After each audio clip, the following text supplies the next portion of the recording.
And ipaliwanag nyo lang kung bakit kayo naanditong dalawa. Kayo na yung magkwento. Sige.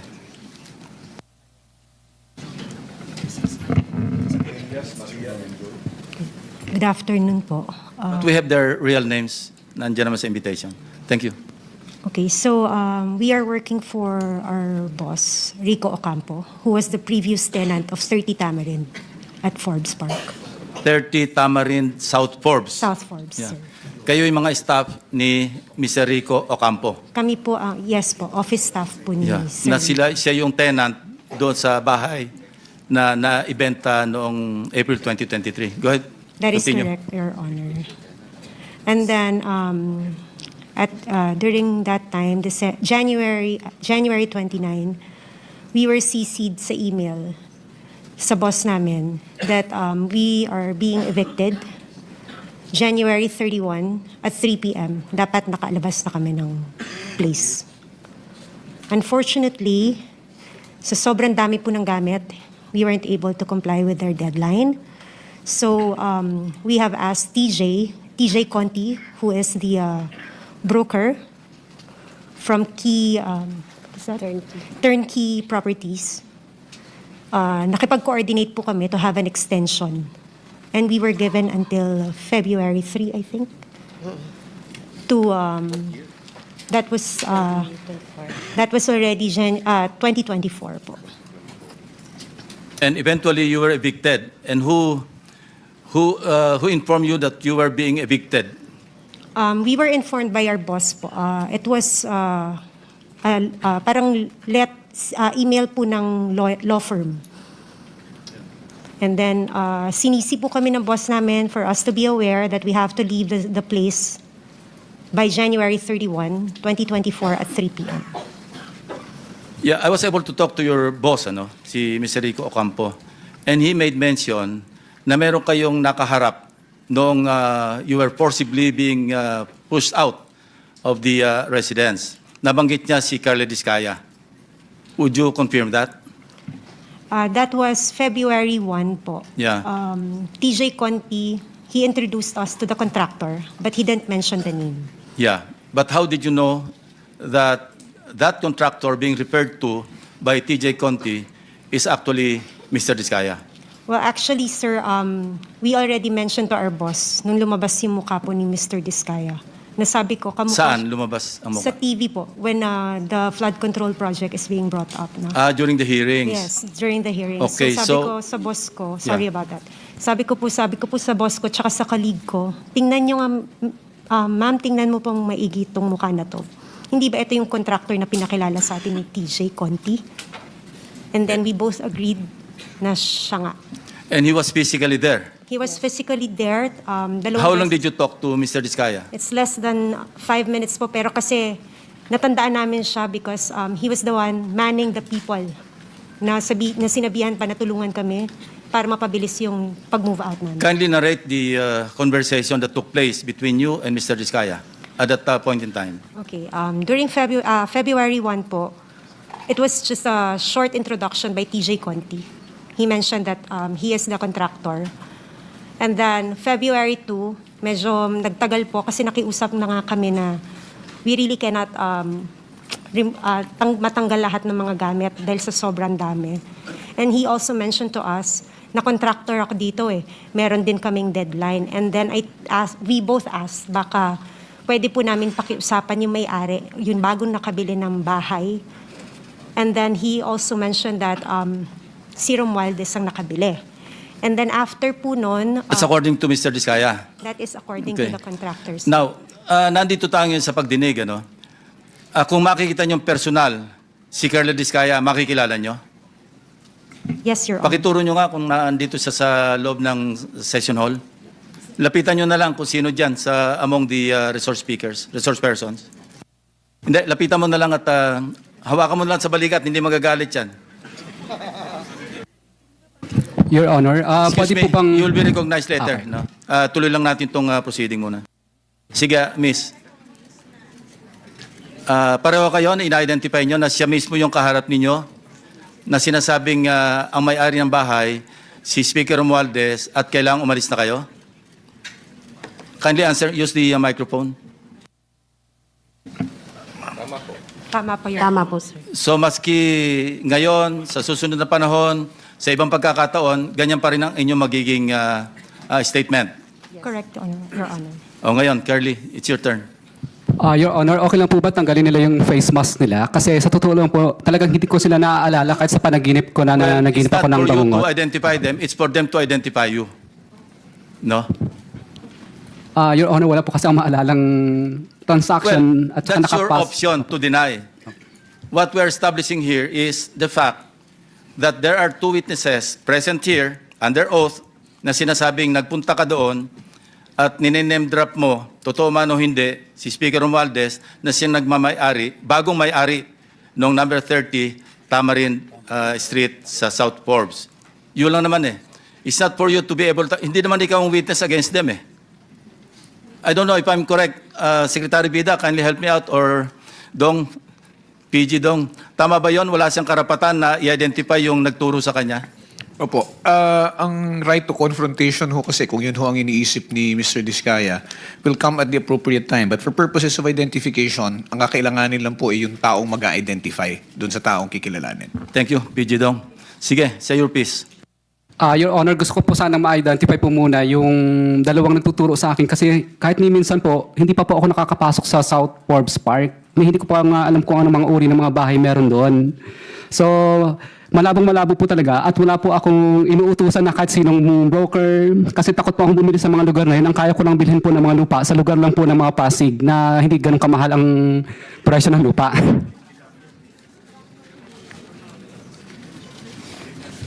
Hindi ko naman sinasabing bumili ka eh. Hindi naman yan sinasabi, ikaw ang bumili. Anyway, that's it, ano? Ang sabi, Mr. Chairman, contractor daw. Ikaw daw ang contractor, yun ang sabi. Hindi sinabi ikaw ang bibili. Your Honor, hindi po talaga, hindi pa po kami nakakapasok sa South Forbes Park. Settled na yan. At isang beses. Opo. They pointed to you, they identified you, and you are denying. Period. Mr. Chair, follow-up Yes, question. Senator Risa. Salamat, Mr. Chair. Miss, yung mas malayo sa akin, may nabanggit kayong law firm na kasama nung pagpapaalis sa inyo at pagpasok ng bagong may-ari. Aling law firm po iyon, for the record? Let me just check po my email, Your Honor. Tapos pakisabi na lang sa aming komite through the chair para lang mabuo namin yung sinasabi For that niyong matter, kwento. kung Yes, alam Mr. nyo Chair. rin, ang sinasabing si Speaker, pero si Speaker ba ang nasa deed of absolute sale? Kung hindi, sino? Kung alam ninyo. It's Golden Peasant po. Golden Peasant Holding Corporation, di ba? That is. Na ang major stockholder, isa nangangalang Paras. Hindi ko lang po sigurado. Yes. But for the law firm, it's Ocampo Manalo Valdez Lim.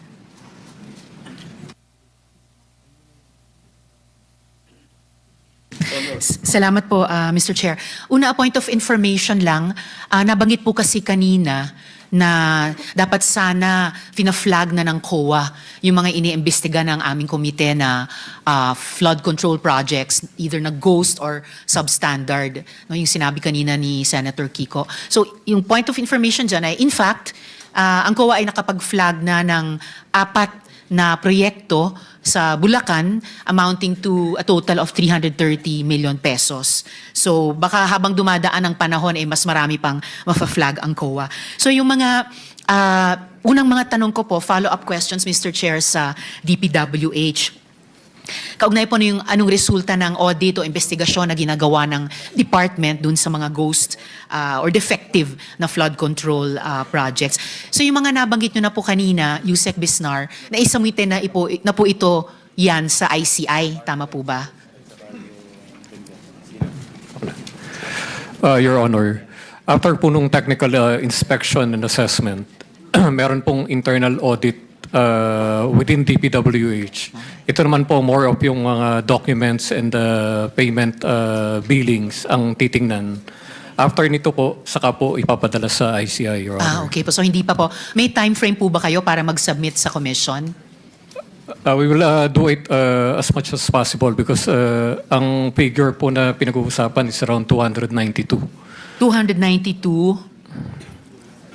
projects. Out of the 337, Your Honor. Opo. And within this month po ba yun or within the first quarter of the year, ano po yung horizon na tinitignan nyo to submit to ICI? Within first quarter po. Within the first quarter. Your Honor, what we'll do is kung ano po yung matapos, Yes. submit na po kami kaagad sa ICI. Hindi na po namin hihintayin matapos po lahat. Apo. So we will submit as as ES is finished. So pwede pong batch by batch. Yes, Your sunod-sunod. Honor. And then sa Ombudsman, within the first quarter din po ba kayo magsasubmit or mas maaga or mas late pa doon? Your Honor, yung ICI po ang magre-refer po sa Ombudsman. Alright, salamat po, Yusek. And ilan po yung dapat maasahan ng publiko? Yung mga nanonood nitong hearing, yung mga nagalit, yung mga umasa, yung mga nagrally, yung mga nagsumbong, both sa Senate Blue Ribbon at saka sa executive. Ilan po yung aasahan ng publiko na mga contractor sa private sector at opisyal sa public sector na makakasuhan? Your Honor, kasi po gaya po nitong 416 na ito na nai-announce pero hindi pa po tapos yung technical inspection and assessment at saka po yung internal audit. Mahirap po magbigay ng number kasi po baka po gano'n naman po, may i-expect na naman po yung public. Pero what we're reassuring po, the public and this committee is lahat po ng pwedeng gawin ng department para suportahan po yung effort ng ICI ay ginagawa po namin. Well, I would agree, Mr. Chair, na parang double-edged sword yung expectation. Kasi baka, lalo na kung magbibigay ng petsa, umasa, baka kapag lumampas, mabigo. Pero merong aspetong, siguro positibo din yung expectation na mas magiging solid yung pag-asa ng publiko na magbubunga talaga itong aming investigasyon sa Blue Ribbon, magbubunga ang internal investigation ng department, magbubunga ang mga proseso sa ICI at saka sa Ombudsman. So, siguro naman, tulad ng sinabi nyo, magsasubmit kayo sa ICI in batches of cases. Meron ba kayong sense na ano yung magnitude ng pwedeng i-anticipate man lang ng publiko na makakasuhan? Tens of contractors and officials ba? Dose-dosena ba? Aabot ba sa 100? Ano yung sense po ng department as of now? Your Honor, yung capability po ng internal audit service ng DPWH will be maximized po para po to look into this 416 projects.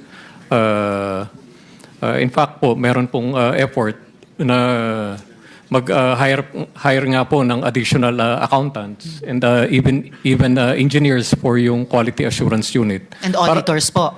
Opo, auditors and accountants. Para po mas mapabilis po itong process natin. And sa ngayon po, sa mga proyektong at least na kompleto nyo na yung internal audit, ilan na ang maaasahan ng publiko na either na posibleng makasuhan bunga nitong internal audit at investigasyon ng department?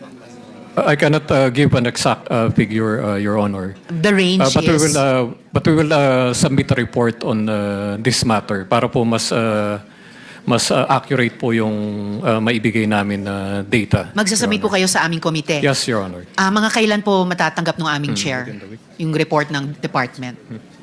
Within the month, Your Honor. Within this month. Okay. Yes. Salamat po, Yusek. Tapos, follow-up sa ilang naunang interpelasyon na. Itong pinag-usapan at iniintindi naming coordinates, magkakaibang klaseng mga coordinates.